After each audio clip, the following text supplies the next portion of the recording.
Welcome back to Irons United for our review. I know you guys are currently closing off on the watch along, which we have been doing live right now. I think we are just trying to get as many of you guys over to our review as we can. We have just witnessed West Ham draw 1-1 at home with Aston Villa.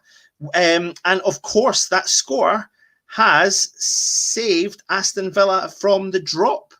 So that means Bournemouth and Watford have actually dropped down to the Championship for the season. And of course, I am joined by Stel. Stel, how are you, my friend? All right, mate. Okay. Yep. What can I say? Such a boring game. You know, I think the banter during the watch along was much better than the game.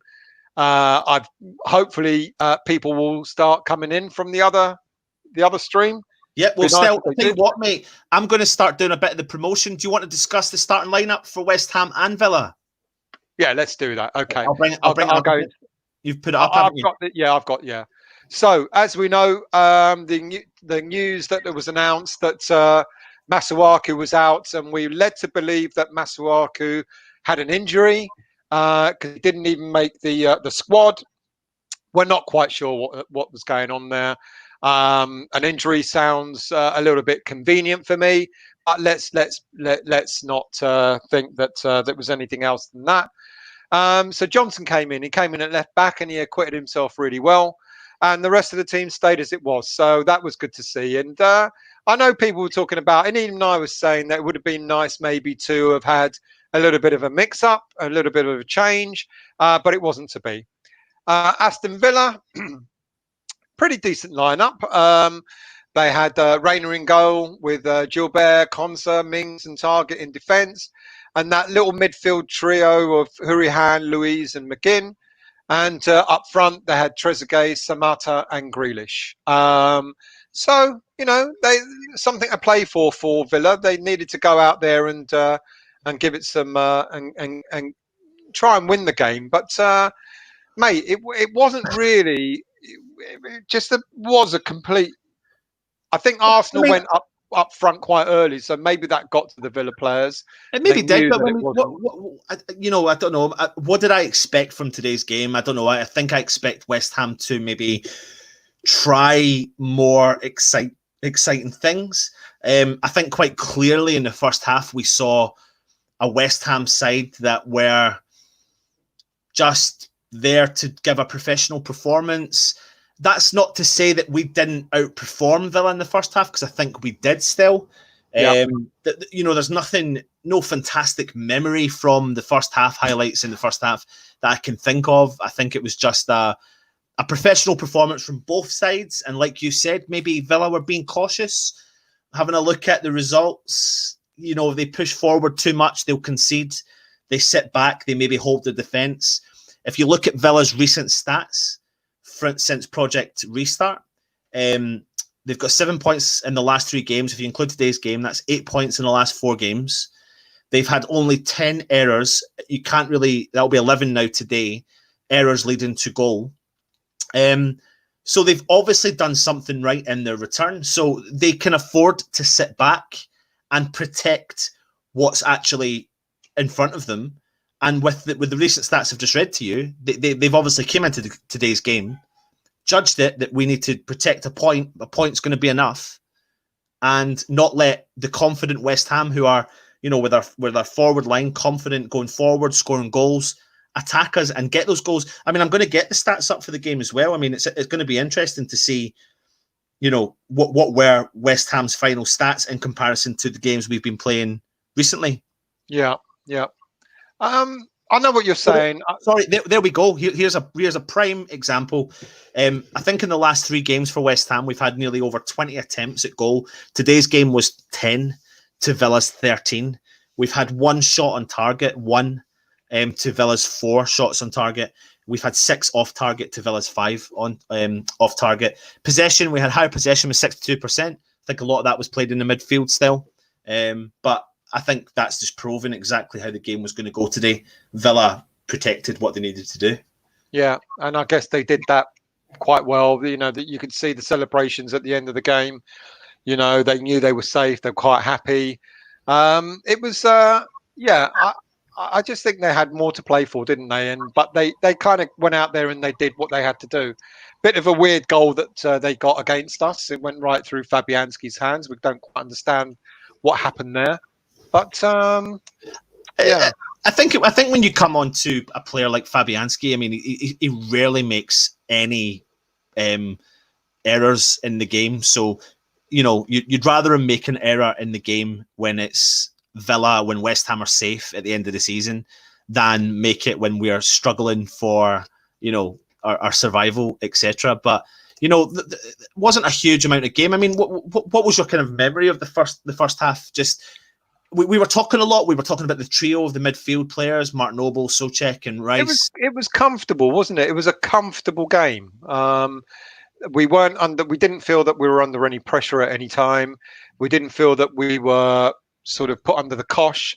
I think when we looked at the starting lineup, as I mentioned, we thought that maybe Villa would sort of come out of the blocks pretty fast and go for it, and they didn't really do so. So we were comfortable. There was nothing in the game that would have concerned us. You know what? And it would have been nice to have come up with a clean sheet today, because I think we don't do enough of those. It would be great to have more clean sheets than we get. But the first half, much of a muchness. It was comfortable for us. Yeah. What we did see, though, in the second half was that Moyes did make some changes. We saw Sebastian Haller come on for Antonio and Yarmolenko on for now. Bowen. Some substitutions I wanted to see, but I don't know. I don't know what to think from the last game of the season. I'm not being negative in any way whatsoever. I just think I wanted to see more of our squad get game time a lot earlier. I think that would have been nice. Troj is making a bit of a sort of sarcastic comment there. What a difference Haller, Lanzini, and Anderson make. Haller, I don't know what's going on there. It doesn't look like he's that interested, which is a shame, because I think I think all three players that are mentioned there are really, really good players. Haller came on at half time, and you think 45 minutes, now show us what you've got. And not a couple of nice touches, but maybe not enough. Lanzini, I just don't get. I don't get what Moyes is seeing in Lanzini that none of us are, because he's not the player that we had 2 or 3 seasons back. The injuries have certainly taken a toll. Anderson, he came on for the last 5 minutes, and I would have preferred to have seen, if Anderson's got anything in his locker, I would have preferred Anderson to have maybe come on a bit sooner. Yeah. So, yeah, I mean, the player that keeps making a difference is Yarmolenko. Yeah, he really does. You mentioned it during the watch along. You were saying, God, you don't think you've seen a slower player, but I never got a chance to come back to that. And we didn't buy him for speed. We didn't buy him for his pace. We bought him for his trickery, his skill, his skill set. Cutting inside. I mean, Dan, who joined us again today, he made a valid point. He's like, he cuts inside onto that left foot. Everyone knows he's going to do it, but for some reason he keeps getting away with it, and he can just keep doing it, and he always trick the player into thinking he's going to swap it back on. But I mean, there's an example. He's shot from distance, and the ball's taken a massive deflection off of Grealish to go in the back of the net.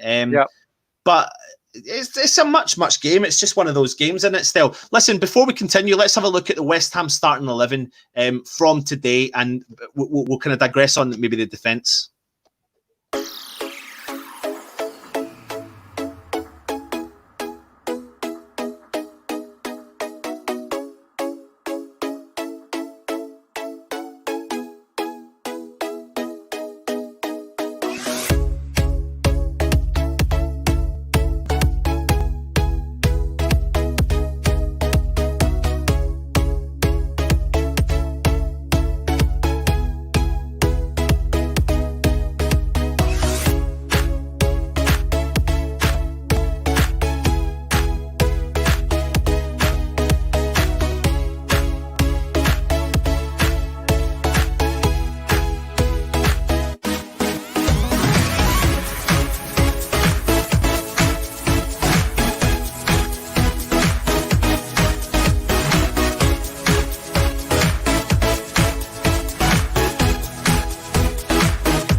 was, of course, our starting lineup. But what we did see was the mystery behind the Masuaku decision. Creswell never made the game today, and Ben Johnson slipped into the left back position. Stel, how did you rate Johnson and Fredericks even in the full back position again? Fredericks, there's a comment here which I've got to put up. Fredericks has showed his limits today. He's not the greatest defender, is he? He's all right. He's a bit of an average player, and he had a bit of an average game today. You could argue he should have. It was a Fabianski mistake, but you could argue that Frederick should have closed down Grealish quicker before Grealish had a chance to shoot. But Johnson, great. I think Johnson is one of our future players, future stars, and the fact that he went to left back and he acquitted himself as well as he has done in right back says an awful lot for the player, and I was really quite pleased for him. I think Johnson did really well. Yeah, absolutely. I mean, I suppose let's have a look at the final league table. I mean, it's been 351 days still since the 1920 season started. And I know we're going to do a big transfer video, etc. We're also maybe going to do a kind of review of the season. But West Ham finished in 16th place, 5 points clear of Bournemouth, with a goal difference of -13. We've won 10 times, drew 9 games, and lost 19. I mean, 19 times we've lost this season still. I mean, let's not forget, it's not been a great season. We never even hit the magic 40 number. It's not been a great season by any stretch of the imagination. Yep. And still, there's always the start of the season. You always talk about, as long as you get past that 40-point marker, you'll feel safe. Still, we didn't even hit that 40-point marker, mate. 39 points. If you think some seasons back we went down on 42 points, when you think that 40 points is enough to keep you up, and when what was it, 2011? I can't remember when it was when we went down. We had 42 points, and this with the highest points. Yeah, and this season we're finishing that. We haven't even hit 40, but we're well. Ironically, we're well clear of the relegation zone. And the irony, really, I guess. But there you go. Yeah, I mean, I still can't get my head around the fact that it has been a game of, I'm not even going to say two halves. Three quarters and another quarter. Project Restart has really rejuvenated West Ham, haven't it? Really, I mean, when you think about it, some of the results we've had and the performance from some of our players, has it been Project Restart, or has it actually been the signings of the Souček and a bit of both, I think, because if you remember, just before lockdown, we kept talking about the 3 games just before lockdown, and it seemed that things were coming together for us. Even though we didn't get that many points out of those 3 games, that our team play, our efforts were actually really, really good. And we were really quite confident. We played well against Liverpool, and we could have won that game. 3-2 loss. We beat Southampton quite convincingly, 3-1. A marginal loss against Arsenal, but of 1-0. But we were all saying, wow, actually, hang on a minute. We think there's a foundation here. And then all of a sudden, lockdown came, and we all thought it couldn't have happened at a worse time for us, because we were kind of on a good run in a way, and then we came back, and those first 2 games after lockdown against Wolves and against Spurs, and we really thought that was curtains. I thought after those first 2 games that we were doomed, and then out of nowhere, the performances that we started to produce against Chelsea and so on, and we were really how disappointed were we when we drew against Newcastle 2-2, when we said we should have won that game. Yeah. And it all of a sudden it just started clicking, didn't it? All of a sudden we were we were creating more chances, we were on more shots on target. We even had a clean sheet or 2 in there, which was is unheard of. So I'm a bit sort of mixed feelings about lockdown. Did it work for us or did it not? Because I keep remembering how good we were just before lockdown. So I've got mixed feelings about it. Well, I don't know. I think there is a kind of argument to be said that maybe the lockdown has maybe given West Ham a bit of, Yeah, I get it. We did perform well, but would we have? It's one of those ones we'll never know. Really, would we have continued that success that we were starting to build? But what we have done is we've certainly come back from project restart and made a success of what we had to do. We got the results when we needed to do it. I mean, in theory, we relegated Norwich. We technically relegated Watford, and we nearly relegated Villa tonight. But at least it's not West Ham that's going to be playing in the Championship next season still. Not a huge amount really to report from today's game. We've got a few images coming up to you just now before we maybe close off for the day. But yeah, Diop, Ogbonna, never really had a lot to do. No one had anything to do, really. And the only time we had anything to do was that we didn't defend and we didn't, forgotten his name. Fredericks didn't close down Grealish quick enough. Yeah. And it went through Fabianski's hands. The only time we had anything to do, and we didn't do it. Yeah. But, not much to say about the game, really, to be honest with you. No, of course not. It is a good end to the season, words and pictures. I'm not denying it is not, but it's definitely not great considering we got 39 points. I'm not going to be negative. I'm going to try and remain positive because you could easily turn around and say things about the season where Nigel Pearson saved Leicester City, and then suddenly they hit a 14-game crazy run of games in the last part of that season, and then the next season went on to win the league. Now, I'm not absolutely saying we're going to go on and win the league, but what I am saying is that West Ham are playing. What I've saw still is we've got a core. There is a core there. We've got a core of talent. We've got a core of players. And we just now need to manage this. The any new signings that come in. I don't want us to go out into the transfer market still and sign player after player after player.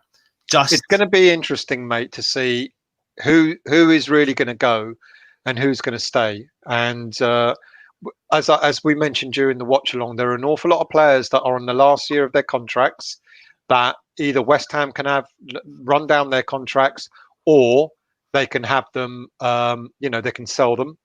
And interestingly, that's a good comment there about who would you bring in as a goalkeeper?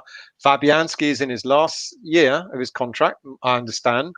And we were talking about, do we need to start bringing in a player, a goalie that's going to be number one, is going to be competing for number one? I hadn't heard of this guy, Reese Castells from Wolfsburg, but I'm going to look into him now that you mentioned him. Yeah, I don't want to go into the market just for the sake of it, but we need to strengthen in defence. And I think Moyes, the difference between Moyes and Pellegrini is that when Pellegrini was going into the market this time last year, he went out for flair players. He bought, do you remember when at the beginning of the season we started and we said, how many number 10s do we have in the squad? Oh, yeah. There was Lanzini, you got Fornals, and there was Wiltshire, and there was Anderson. All of them can play that number 10 spot, and none of them have shone really. None of them have stepped up to the mark. None of them have stepped up to the mark. And we were talking about, but don't we need defenders? Don't we need, And he didn't go out and he bought Cardozo, who, as we actually said again during the watch along, that we were all told he was Premier League ready, and then as soon as he turned up, he was put in the under 23s. So yeah, we need to strengthen in defence. Absolutely. Dan was saying we need another midfielder because Noble's not going to play a whole season. We need a striker, obviously, but that all depends on what happens with LR. Listen, I know we've got a transfer show coming up, but I mean, I'm not so sure on Noble not playing another full season. I can't see how he's not going to play another full season, to be honest. And maybe next season is going to be the important one for him. But I mean, we can save that for the transfer show, and we can see. So what have we got here? That incorrectly given goal at the start of the project restart by goal line technology keeps Villa up. Will there be ramifications and legal issues? It's a really good point. Well, yeah, really they did. They came out and admitted that it was a wrong goal given. Yeah, so it is a great point. But yeah, we'll see. I mean, we know that down in the Championship, there've been teams that have been relegated, but that's still up for debate because Wigan are currently legally challenging their points deduction, and then there's potential points deductions for Derby and Sheffield Wednesday as well. So things can definitely change. But listen, West Ham are safe. that's the main thing still. Listen, there's no point in us kind of rambling on. Have we got any comments? Should we go through the comments before we kind of head off? Just been sort of bringing some of them up, Trodge, can we get fullbacks before a keeper? Maybe someone up front. Yeah, just said that. What's wrong with Wilshere? He must be training crap. Interesting. He's come on. How many minutes did he come on for in the first game? 5 or something. Is it not 5 or 10? Like that.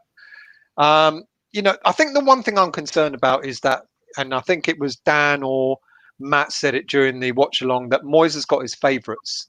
And that concerns me a little bit. Like when Lanzini came on, I was really, really surprised. Because I would have liked to have seen maybe Anderson come on and being given that amount of time to maybe show what else he can do.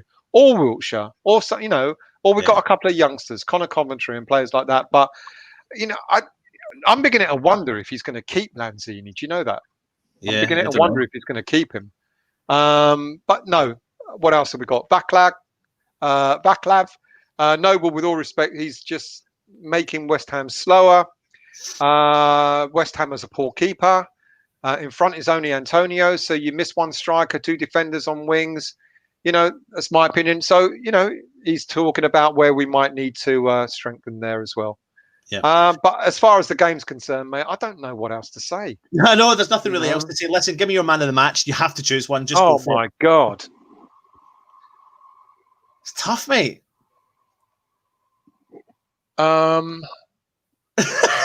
Listen, if you are tuning into our review, who's your man in the match?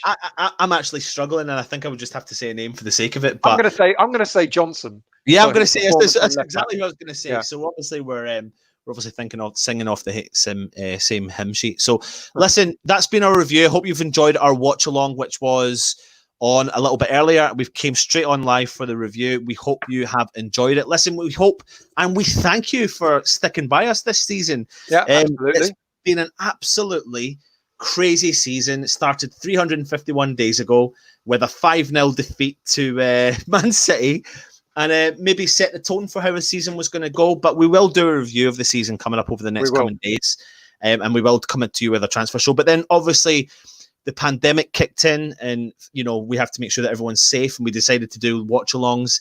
And you know what? Still, it has helped watching the game. We've had a good laugh. We've had a good few drinks. Yeah. And then we're going to make a decision what we're going to do for next season, because either way, with fans are in or out, they're not going to be in straight away. So we need to make a decision what we're going to do. So we'll let you know moving forward what we're going to do for the season. But stay with us, because we're going to have lots of content coming out through the pre-season. Pre-season's only around the corner, so there'll be big changes coming out. We'll have a transfer show coming to you. Still will be doing his West Ham Weekly. I know Stel's got a different show coming out tonight, and he'll be doing his West Ham Weekly tomorrow. So make sure you tune in later on for that. But please, if you haven't subscribed, please come across and hit the subscribe button. Hit the little bell which notifies you when our show comes on live. If you know any West Ham fans that don't tune in, share our content. Let them know that. He'll be on tonight, Gary. Watch tonight. He'll be on tonight. Let them know that that we're here and we're doing something. Listen, we want as many people to watch it as possible. So we come to you live. We have so much good banter. So yeah, thanks very much for sticking by us. And yeah, we'll see you tonight still. Yep. There's a show tonight. There's a show tomorrow. There's a show on Wednesday. So even though the season's over, our season isn't over yet. My other half is probably going to kick me out at some stage if I don't at least take a break from this. But we've got a few shows coming up, but because I think it's worth it. And there's also going to be little snapshot videos. They won't be live, but when we hear about transfers, whether people are either going to be sold or are going to be bought into the club and stuff like that, we'll do like 5-10 minute little transfer shows saying there's a rumor about this player, there's a rumor about that player, or we're going to buy so and so and so. And so we're going to keep content, but it'll be short, sharp content. We'll do a few live shows, not as many as we're currently doing. But so do look out for that. So just to kind of reiterate on what Stel said, we will not be telling you who West Ham are signing. What we'll do is we'll just give you maybe what the style of football they play, all their stats, etc. So yeah, make sure you tune in. And to the guy that's talking about us on Twitter, yes, we are on Twitter. I've put the I don't know what you call it, the account name. It's at @irons_united. So make sure you check us out on there. We're on Facebook, we're on Instagram. We do have a website. We're going to start getting some written content back up there again. So yeah, Stell, what time are you on? I don't know. I think it'll probably be.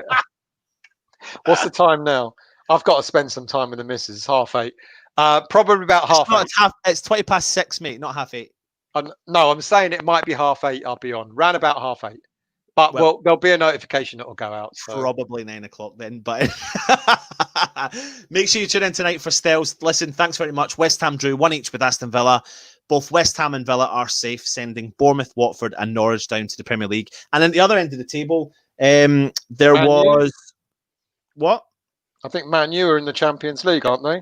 Man United made the Champions League. I'm just trying to get the final league table there, alongside City, Liverpool, and Chelsea, leaving Leicester. I'll tell you what, that is, I mean, you know, I know it's ain't a Man U show, but that is some achievement for Man United. Well, that's what happens when you stick by a manager. Well, yeah. That's what happens with Moyes. Anyway, I've been Anton. He's been Stell. This has been Irons United. Subscribe, like, comment, and thanks for watching. Come on, you Irons.